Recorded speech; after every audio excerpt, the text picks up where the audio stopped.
Good morning students. आप सभी प्यारे बच्चों का चंदन वर्ल्ड क्लासेस प्लेटफॉर्म पर हार्दिक स्वागत और अभिनंदन है। जैसा कि आप सभी लोग जानते हैं कि साइंस की क्लासें चल रही है कंटिन्यू। और आज हम लोग पृथ्वी और आकाश टॉपिक से संबंधित आज हम लोगों का चौथा क्लास यानी फोर्थ क्लास है। इस फोर्थ क्लास के अंतर्गत हम लोग बहुत सी चीज़ों को देखेंगे कि जीवों की उत्पत्ति कैसे हुआ है। इसमें नासा भी पढ़ेंगे, इसरो पढ़ेंगे या उसको, ठीक है। इन सभी चीज़ों को हम लोग बहुत ही बारीकी से देखेंगे। इसलिए आप सभी लोग वीडियो को कंटिन्यू देखिएगा, स्किप करके एकदम मत देखिए, क्योंकि स्किप करके देखेंगे तो फिर समस्या जानिए रहे कहीं न कहीं होगी। इसलिए आप सभी लोग कंटिन्यू इसको देखिएगा। तो चलिए, तो आज का हमारा पहला टॉपिक रहेगा कि पृथ्वी पर जीवों की उत्पत्ति कैसे हुआ है। इन सब के बारे में हम बहुत ही डीपली देखेंगे, हर एक स्टेप को देखेंगे। ऐसा नहीं कि हम कह रहे हैं और पढ़ाएंगे नहीं, सब कुछ करेंगे। बस आप पेशेंस की तरह लगे रहिए मेरे साथ। देखिए, पहला इन्होंने कहा है कि वैज्ञानिकों ने पृथ्वी पर जीवों की उत्पत्ति के संबंध में विकास की निम्न अवस्थाओं का वर्णन किया है। तो कौन कौन सी अवस्थाएं होती हैं या जीवों की उत्पत्ति किस प्रकार से हुआ है, तो पहले हम लोग एक एक करके समझेंगे। देखिए, पहला जो आया था ना, सूक्ष्म जीव। जो जीव की उत्पत्ति हुई है, देखिए, नंबर एक से शुरू हुआ है सूक्ष्म जीव। सूक्ष्म जीव के बाद जो होता है ना, आए हैं आपके उभयचर आए हैं। कौन आया है बाबू? उभयचर आए। और नंबर तीन की हम बात करेंगे तो उभयचर के बाद आप देखेंगे अंडज। क्या देखेंगे? अंडज देखेंगे। और चौथे नंबर पे जो आपका आता है ना, नभचर आता है। कौन आता है? नभचर आया है। फिर आप देखेंगे पांचवें नंबर पे क्या देखेंगे कि पांचवें नंबर पे बात, यानी इन श्रृंखलाओं के बाद आप देखेंगे ना कि मानव की उत्पत्ति देखेंगे। क्या देखेंगे? मानव की उत्पत्ति देखेंगे। बात क्लियर हुआ? देखिएगा ध्यान से, हमने क्या कहा। कुछ वैज्ञानिकों का जो मानना है, जो पृथ्वी पर जीवों की उत्पत्ति हुई है वो किन किन श्रेणियों में हुई है, तो सबसे पहले सूक्ष्म जीव हुए हैं, फिर नभचर आए हैं, फिर अंडज, फिर सॉरी उभयचर, अंडज, नभचर और मानव की उत्पत्ति। ठीक है, बात क्लियर हुआ। पहला सूक्ष्म जीव, फिर उभयचर, अंडज, नभचर, मानव की उत्पत्ति। एक बार आप देखते हुए चलिएगा, हर चीज को एकदम इतने आराम से पढ़ेंगे ना कि ताकि कोई संदेह ही नहीं रहेगा हम लोग किस प्रकार से पढ़ना है और कैसे नोट्स बनाना है। आइए, तो अब हम देखेंगे हमारा पहला पॉइंट क्या है कि सूक्ष्म तथा रीढ़ विहीन जीवों की उत्पत्ति। जैसे सूक्ष्म जीव हो गए और रीढ़ विहीन, जिसमें रीढ़ नहीं पाया जाए। ठीक है, तो आप देखिएगा कि अधिकांश वैज्ञानिकों का मत है कि आज से लगभग 50 करोड़ वर्ष पूर्व, कुछ वैज्ञानिकों का मानना है कि आज से 50 करोड़ वर्ष पूर्व सर्वप्रथम जल में रहने वाले जीवों का जन्म हुआ। कुछ वैज्ञानिकों का मानना है कि आज से 50 करोड़ वर्ष पूर्व जल में जीवों का जल में जीवों का जन्म हुआ था। यह जीव जैली के समान अत्यंत सूक्ष्म थे। ये जो जीव थे कैसे थे बाबू? जैली के समान थे। वो भी कैसे थे? अत्यंत सूक्ष्म, यानी बहुत ही छोटे थे। इन जीवों में वनस्पति एवं पशु दोनों के सूक्ष्म लक्षण व्याप्त थे।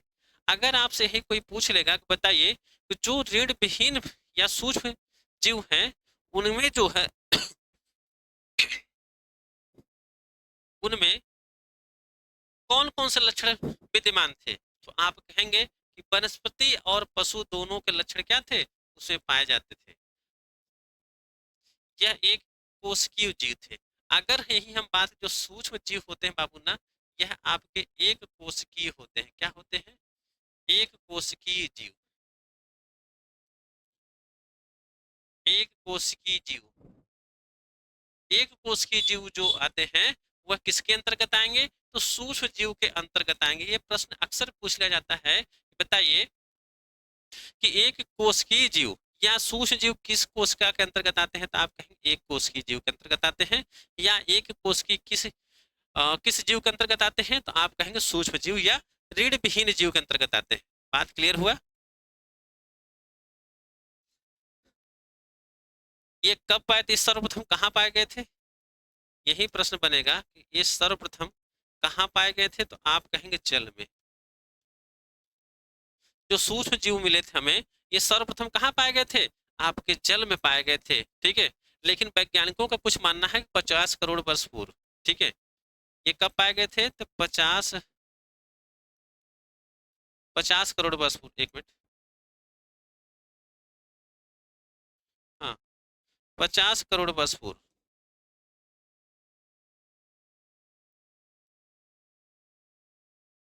ठीक है, 50 हजार नहीं है, बल्कि 50 करोड़ वर्ष पूर्व है। बातें क्लियर हो गया? एक बार आप इसको देख सकते हैं और नोट्स मेरे साथ बनाते हुए चलिएगा। आइए, अगला पॉइंट हम लोग देखेंगे कि उभयचर जीवों की उत्पत्ति। दूसरा जो नंबर हमारा है, उभयचर जीवों की उत्पत्ति कैसे हुआ, तो आप यहाँ फिगर के माध्यम से देख सकते हैं। चलिए देख लीजिए एक बार जल्दी।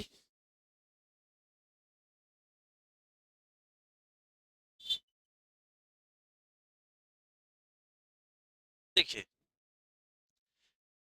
करोड़ों वर्षों के उपरांत प्राकृतिक रूप से उभयचर प्राणियों का जन्म होना प्रारंभ हुआ। यानी करोड़ों वर्ष के उपरांत, करोड़ों वर्ष के उपरांत प्राकृतिक रूप में उभय प्राणियों का जन्म होना प्रारंभ हुआ। इनकी बाहरी आवरण अत्यंत कठोर था। जो हमारे उभयचर प्राणी थे ना, इनका जो बाहरी आवरण था वो क्या था? बहुत ही कठोर था। क्या था बाबू? कठोर था। इस बात को ध्यान में रखिएगा, इनका जो बाहरी आवरण है वह बहुत ही कठोर था। इसमें मुख्य रूप से घोंघे, केकड़े और मेढक शामिल हैं। अगर आपसे कोई पूछेगा जो सर्वप्रथम हमारी उभयचर प्राणियों की जो उत्पत्ति हुई तो उसमें से कौन कौन से जीव सर्वप्रथम थे, तो आप कहेंगे घोंघे, ध्यान से समझिएगा, घोंघे, केकड़े और मेढक। ठीक है, इनके साथ ही दलदली भागों में वनस्पतियों का विकास होना भी प्रारंभ हो गया। यानी जब उभयचर प्राणियों की जब उत्पत्ति हुई या जीवों की जब उत्पत्ति हुआ, इसी के साथ साथ क्या हुआ? वहां वनस्पतियों का भी क्या हुआ? वनस्पतियों का विकास होना प्रारंभ हो गया था। ये थोड़ी खांसी आ रही है, मौसम ठंडा गर्म देख ही रहे कैसा हो रहा है। इन दलदली भागों में कुछ रेंगने वाले सरीसृपों का जन्म हुआ। जो दलदली भाग थे ना, तो दलदली भागों में किसका जन्म हुआ? तो आप कहेंगे सरीसृपों का जन्म हुआ। देखिए, अब बात आती है उभयचर के ही, हम एक बात आपसे करेंगे। जो उभयचर प्राणी हमारे रहे, ये कहाँ रहते हैं? ये थल में भी रहते हैं और जल में भी रहते हैं। यानी कि आप कह सकते हैं, कहा गया पिछले सेमेस्टर पूछा गया था उभयचर प्राणी कौन कौन से होते हैं, तो आप कह सकते हैं कि ऐसे जीव जो जल और थल पे दोनों जगह अपना निवास कर सकते हैं उसे क्या कहते हैं? उभयचर प्राणी कहते हैं। और जो सरीसृप थे हमारे, ध्यान समझिएगा, सरीसृप जीवों में, सरीसृप जीवों के अंतर्गत जो आता है ना, तो आप कहेंगे क्या कहता है? चाहे सांप हो जाएगा, सांप, केचुआ,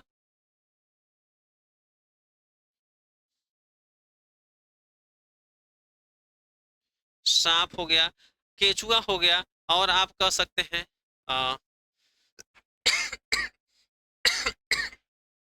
जोंक भी आप कह सकते हैं, जिसे आप कहते हैं, है ना। ये सब किसके अंतर्गत आएंगे? तो आप कहेंगे सरीसृप जीवों के अंतर्गत आते हैं। बात क्लियर हो गया? जल्दी बताइए, बात क्लियर? उभयचर जीवों की उत्पत्ति कब हुआ? तो जो उभयचर जीवों की जो उत्पत्ति हुआ था बाबू ना, एक करोड़ों वर्षों के उपरांत हुआ था।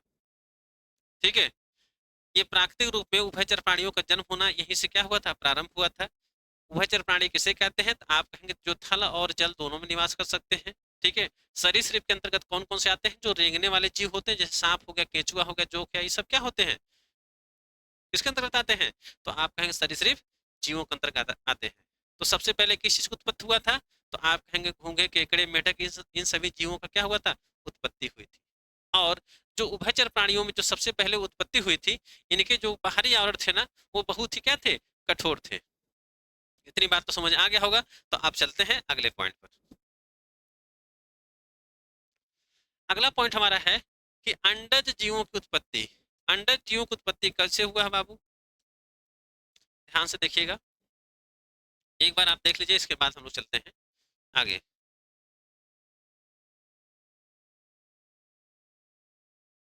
अंडज का मतलब क्या होता है, पहले मेरी बात को बताइए। अंडज का मतलब होता है ना कि अंडों से जन्म देना। क्या होता है? अंडों से जो जन्म होता है वही क्या होता है? आपका अंडज। तो यहाँ आप देख सकते हैं कि निरंतर वायुमंडल में परिवर्तन के स्वरूप ऐसे प्राणियों की उत्पत्ति हुई जिनका जन्म अंडा तथा बीजों से हुआ था। तो ध्यान से मेरी बात को सुनिएगा। अगर आपसे कहेगा कि अंडज की उत्पत्ति कहाँ हुआ, तो आप कहेंगे पहली बात तो अंडे से, और दूसरा बीज से। ठीक है, ध्यान से सुनते आप चलिए, आराम से इसको नोट्स बनाते हुए चलिए। अंडज जीव की उत्पत्ति कहाँ? अंडे या तो बीज से। इनमें मगरमच्छ आते हैं, सर्फ आते हैं, जैसे जीव क्या थे? मुख्य थे। अगर आपसे कोई पूछ लेगा कि अंडज जीवों में क्या नाम है, मुख्य जीव कौन थे, तो आप कहेंगे मुख्य जीवों में, मुख्य जीव जो होते हैं आपके इसके अंतर्गत, तो आप कहेंगे मगरमच्छ, मगरमच्छ हो गया, सर्प आदि कर लीजिए। ये जो जीव थे ना, इस अंडज जीवों में क्या थे? बहुत ही मुख्य रूप से थे। चले, समझ आ रही बात है? एक बार आप इसको देख सकते हैं, कोई डाउट है तो पूछिएगा।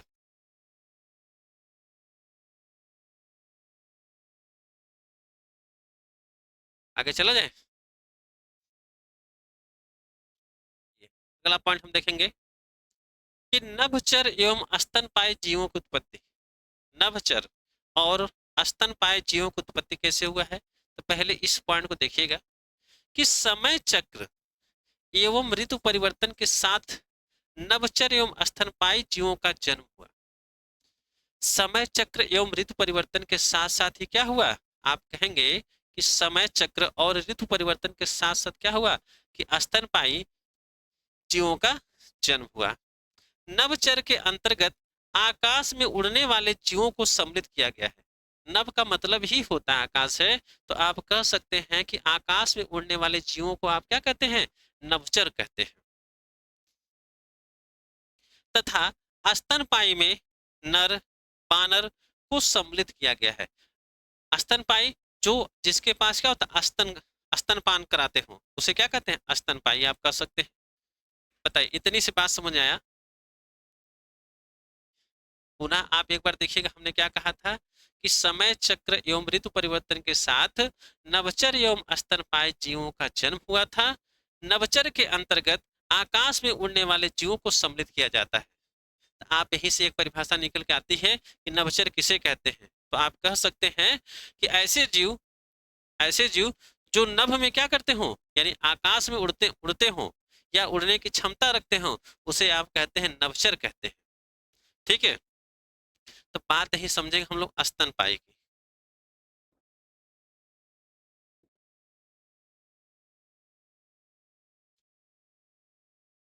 स्तनपायी क्या होता है बाबू? तो स्तनपायी का मतलब क्या होता है? जिसके कान और बाल दोनों। तो पहले एक एक पॉइंट को हम लोग देखते चलेंगे, यानी कि जिनके कान और बाल दोनों होते हैं।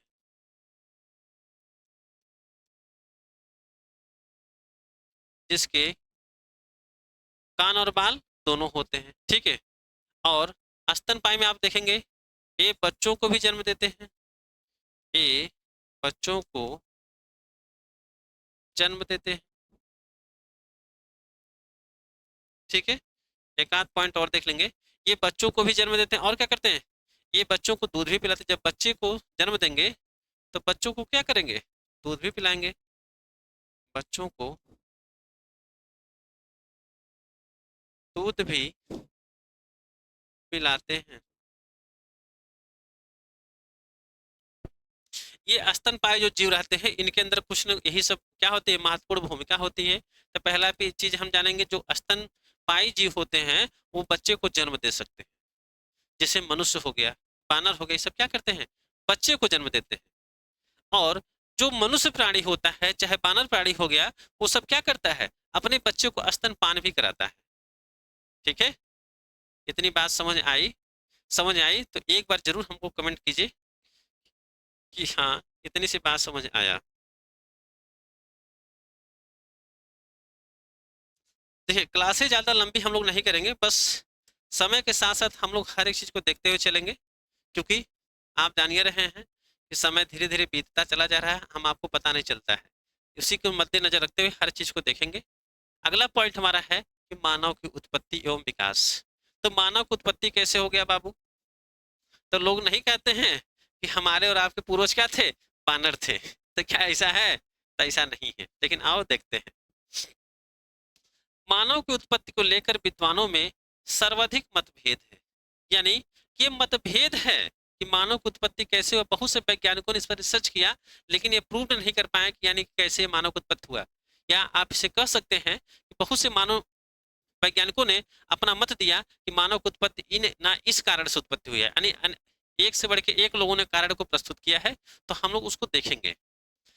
अधिकांश विद्वानों का मत है कि नर बानर से ही आधुनिक मानव का जन्म हुआ। बहुत से वैज्ञानिकों का मत है, उन्होंने कहा कि पहले जो नर बानर थे ना, उन्हीं से क्या हुआ कि हमारे आपकी उत्पत्ति हुआ है। यानी मानव समाज की उत्पत्ति कहाँ से हुआ है, हम पहले के जो नर बानर थे वहीं से उनकी उत्पत्ति हुआ है, कुछ वैज्ञानिकों का मानना है। प्रारंभ में यह प्राणी सीधे खड़े होकर नहीं चलते थे। इन्होंने कहा कि पहले के जो आदमी थे ना, जैसे हम आप सीधे खड़े होकर चल ले रहे हैं, पहले के जो व्यक्ति जो इंसान थे वो सीधे खड़े होकर के नहीं चल पाते थे, बल्कि हाथ एवं पैर दोनों की सहायता से चलते थे।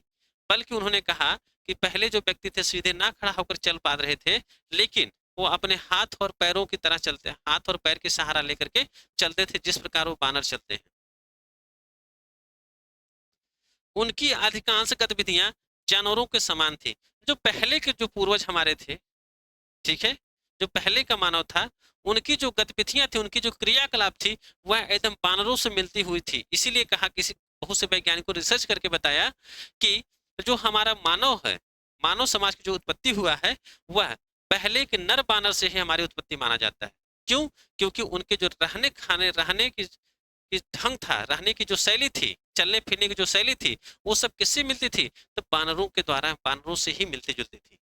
पहले के जो मानव थे वो अपने दोनों हाथ और पैर का सहारा लेकर चलते थे, जिस प्रकार बंदर चलता था। ठीक है, अब समझ आ गया होगा कि नहीं? एक बार देख लीजिए।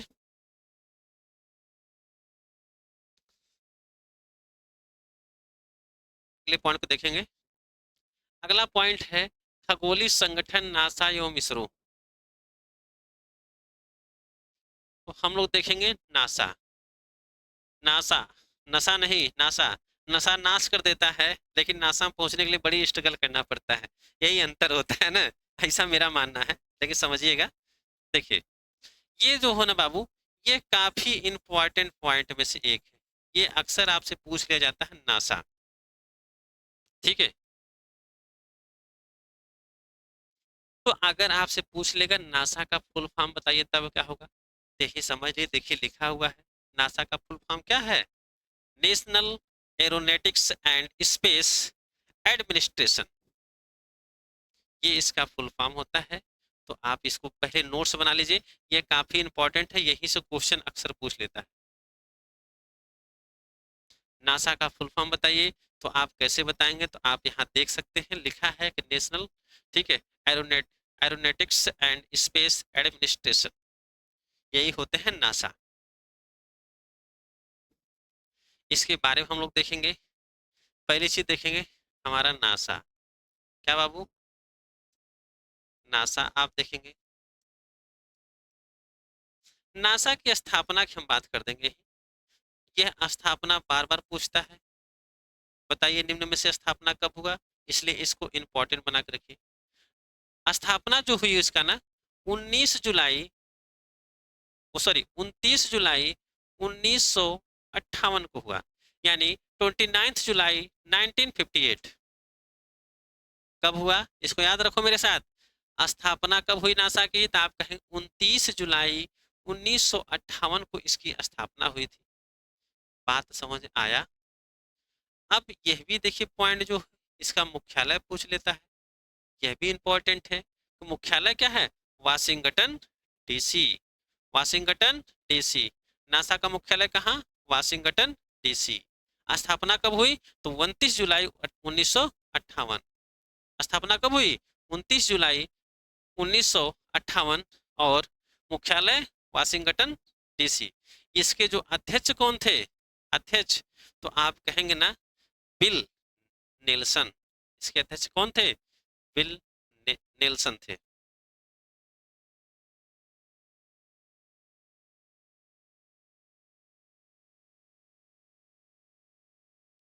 बातें समझ आई। ये कब तक रहे, तो बाबू हो भैया हो, यह 2024 तक रहे। कब तक रहे, ये 2024 तक अध्यक्ष रहे। अगर आपसे ही पूछ लेगा वर्तमान अध्यक्ष, तब क्या कहेंगे, वर्तमान अध्यक्ष कौन है, बताइए वर्तमान अध्यक्ष कौन है, तो आप कहेंगे जेरेड, जेरेड इसाकमैन। कौन,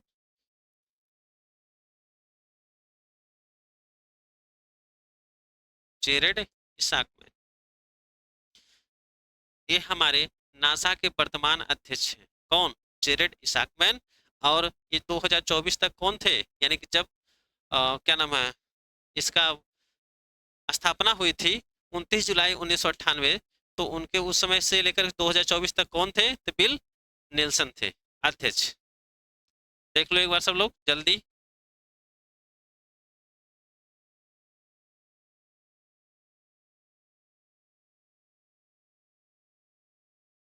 आगे चले।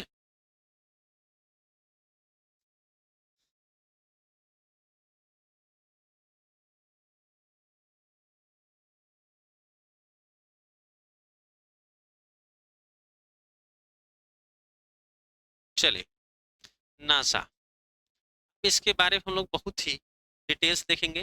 देखिए यही क्वेश्चन यहाँ से क्वेश्चन पूछ लेता है, ठीक है, कि नासा से आप क्या समझते हैं, क्वेश्चन ही पूछ लेता है। क्वेश्चन पूछता है ना कि नासा से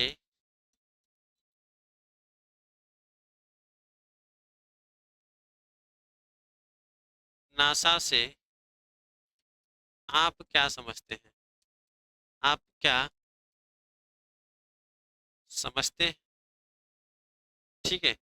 और भी एक तरीके से क्वेश्चन पूछ सकता है, नासा से आप क्या समझते हैं, आप पूछ सकते हैं नासा का संक्षिप्त परिचय दीजिए, ठीक है। नासा का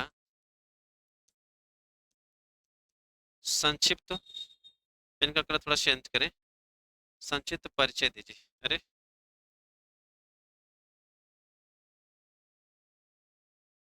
परिचय दीजिए,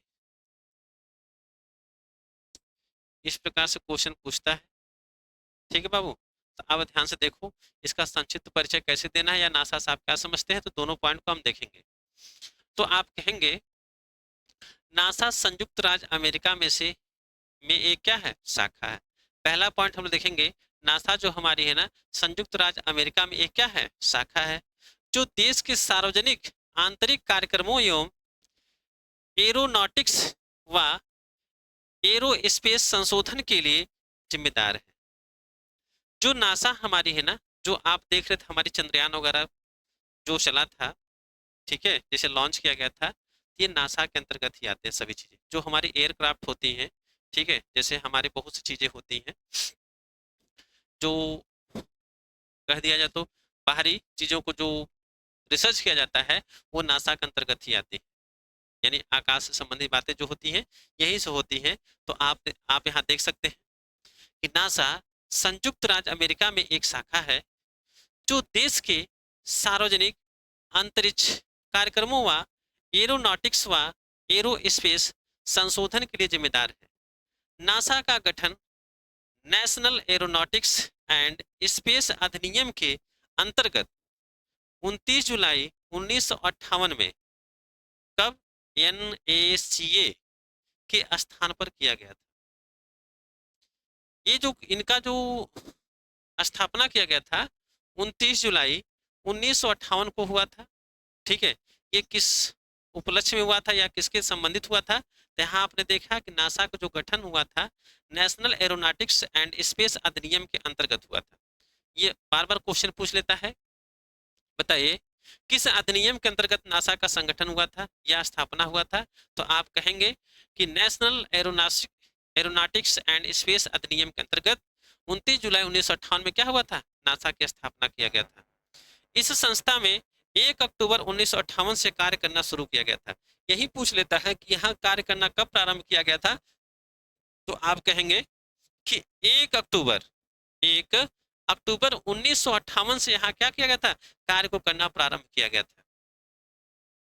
स्थापना कब हुआ था, 29 जुलाई 1958 को हुआ था, लेकिन यही 1 अक्टूबर 1958 से कार्य करना प्रारंभ हुआ था। आप सोच सकते हैं जुलाई, अगस्त, सितंबर, अक्टूबर 3 से 4 महीने के बाद क्या हुआ था, यहाँ कार्य करना प्रारंभ किया गया था। बातें समझ आ रही हैं, आगे देखिएगा। इसका मुख्यालय वाशिंगटन डीसी है। ये हमेशा याद रखिएगा, ये अक्सर पूछ लेता है कि नासा का मुख्यालय कहाँ है, तो वाशिंगटन डीसी। कब हुआ, 29 जुलाई 1958 को। ठीक,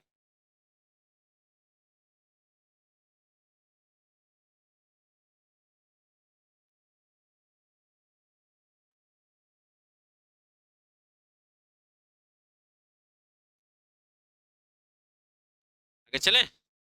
देखिए नासा संबंधित इतनी बातें थी, सॉरी इस, हाँ नासा संबंधित इतनी बातें थी। अब हम लोग बात करेंगे अगला पॉइंट, इसरो। इसरो देखेंगे आप लोग,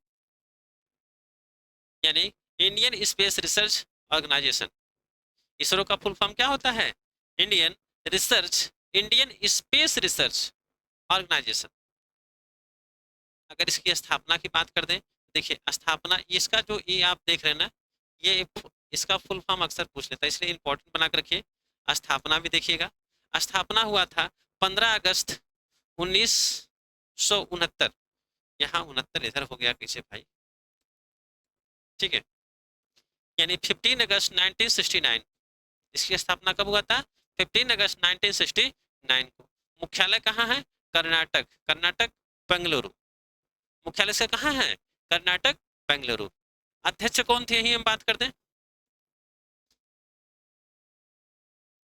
अध्यक्ष, अध्यक्ष कौन थे, तो आप कहेंगे डॉक्टर, हाँ doctor B नारायणम, doctor B Narayanan. एक मिनट, नारायणन, ठीक है, डॉक्टर बी नारायणन इसके अध्यक्ष रहे। चलो सब लोग एक बार नोट्स बनाते हुए चलो मेरे साथ, जल्दी जल्दी।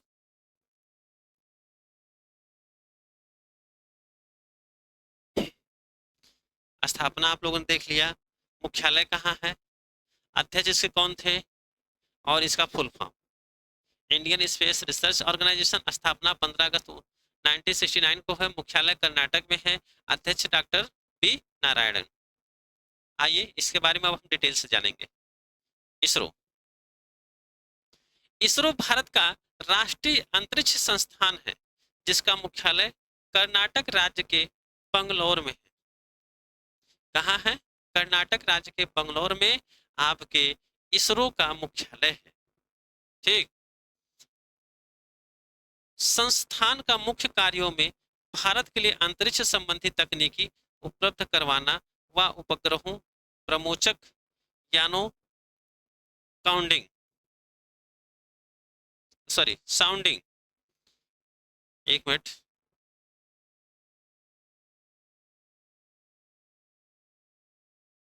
एक सेकंड, हाँ लिखिए साउंडिंग, यहाँ कुछ पॉइंट छूट गया है, राकेटों, साउंडिंग, राकेटों और साउंडिंग, राकेटों और भू प्रणालियों, भू भू प्रणालियों का विकास करना विकास करना शामिल है।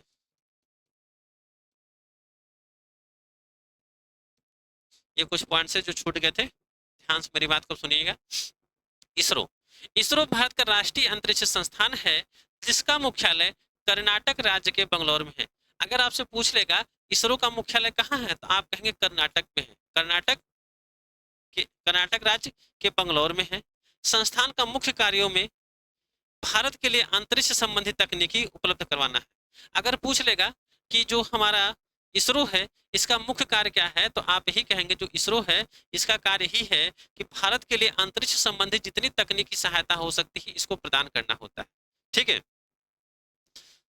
इसमें उपग्रह हो गया, प्रमोचक यानों का साउंडिंग, रॉकेटों और भू प्रणालियों का विकास करना शामिल है। ठीक है, चलिए देख लीजिए एक बार।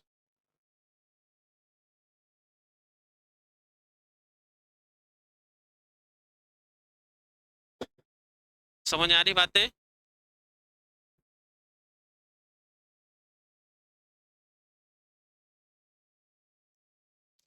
आगे देखते हैं, इससे संबंधित कुछ प्रश्न हैं जो बहुत ही इंपॉर्टेंट प्रश्नों में से कुछ प्रश्न छांट के बनाया गया है, इस चीज को समझिएगा।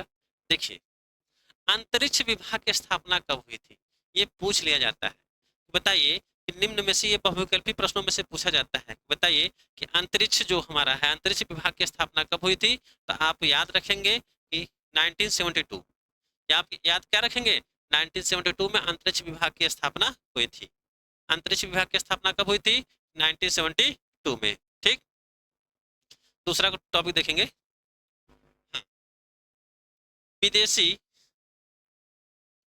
विदेशी भूमि से छोड़ा गया भारत का पहला वैज्ञानिक उपग्रह क्या था, तो आप कहेंगे आर्यभट्ट था। विदेशी भूमि से छोड़ा गया भारत का पहला वैज्ञानिक उपग्रह कौन था, तो आप कहेंगे आर्यभट्ट था। ये कब छोड़ा गया था, ये 1975 में। अब ये जो टॉपिक है ना, ये जो टॉपिक आप देख रहे हैं ना, ये काफी इंपॉर्टेंट है। विदेशी भूमि से छोड़ा गया पहला उपग्रह कौन था, तो तो आप क्या कहेंगे, आर्यभट्ट था। कब छोड़ा गया, 1975 में छोड़ा गया था। अंतरिक्ष में जाने वाला प्रथम भारतीय कौन था, अंतरिक्ष में जाने वाला प्रथम भारतीय कौन था, तो आप सभी लोग पढ़ते आ रहे हैं राकेश शर्मा। कब गए थे, 1984 में गए थे। ठीक है, अंतरिक्ष में जाने वाला पहला भारतीय कौन था, राकेश शर्मा। कब गए थे, 1984 में गए थे। अगला पॉइंट देखेंगे, अंतरिक्ष में प्रवेश करने वाली प्रथम भारतीय महिला, अंतरिक्ष में प्रवेश करने वाली प्रथम भारतीय महिला कौन थी, तो आप कहेंगे कल्पना चावला थी। प्रथम भारतीय महिला कौन थी, तो आप कहेंगे कल्पना चावला थी। ठीक है, कब गई थी, 1997 में गई थी। कब गई थी, 1997 में गई थी। इतनी बात समझ आ रही है। देखिए, ये जो या तो अक्सर पूछ लेता है कि पहले व्यक्ति भी पूछ लेता है, यह भी इंपॉर्टेंट बना के रखिए, या पहली महिला भी पूछ लेता है। ये दोनों पॉइंट को आप इंपॉर्टेंट बना के रखिए। ठीक है, समझ आ रही बातें? चलिए अगला पॉइंट हम लोग देखेंगे, आप देख लीजिए इसको। पहला पॉइंट है, हाँ,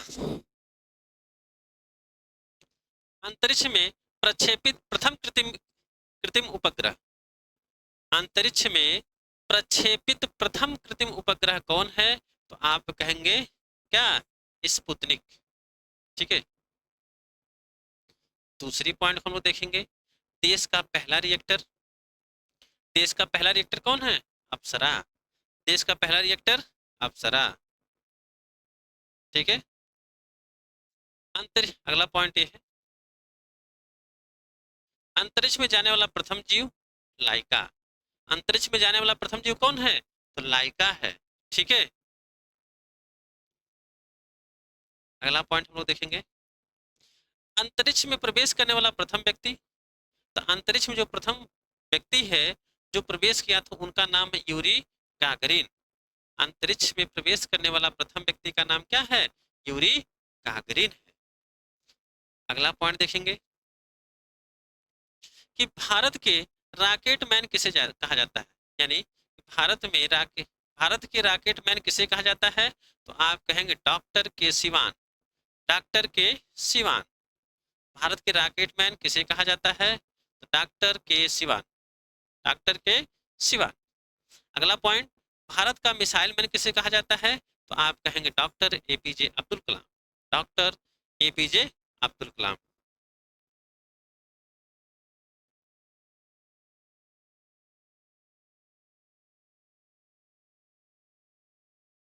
ठीक है, बातें समझ आ रही है? ये जो पॉइंट है ना, इसको आप इंपॉर्टेंट बना कर रख लीजिए, ये आपको काम देगा कि भारत के रॉकेट मैन किसे कहा जाता है? डॉक्टर के सिवान को कहा जाता है। बातें समझ आ रही है बाबू? देखो सब नोट्स बना दिए हैं। आपको क्या करना, नोट्स बनाना है, आज तैयारी करके एग्जाम में जाके बैठ जाना है, कुछ इससे बाहर नहीं आएगा, ये हम 100% लिख के देते हैं आपको। आइए, भारतीय अंतरिक्ष कार्यक्रम का जनक किसे कहा जाता है? तो आप कहेंगे विक्रम साराभाई को। भारतीय अंतरिक्ष कार्यक्रम का जनक किसे कहा जाता है? तो आप कहेंगे विक्रम साराभाई को कहा जाता है।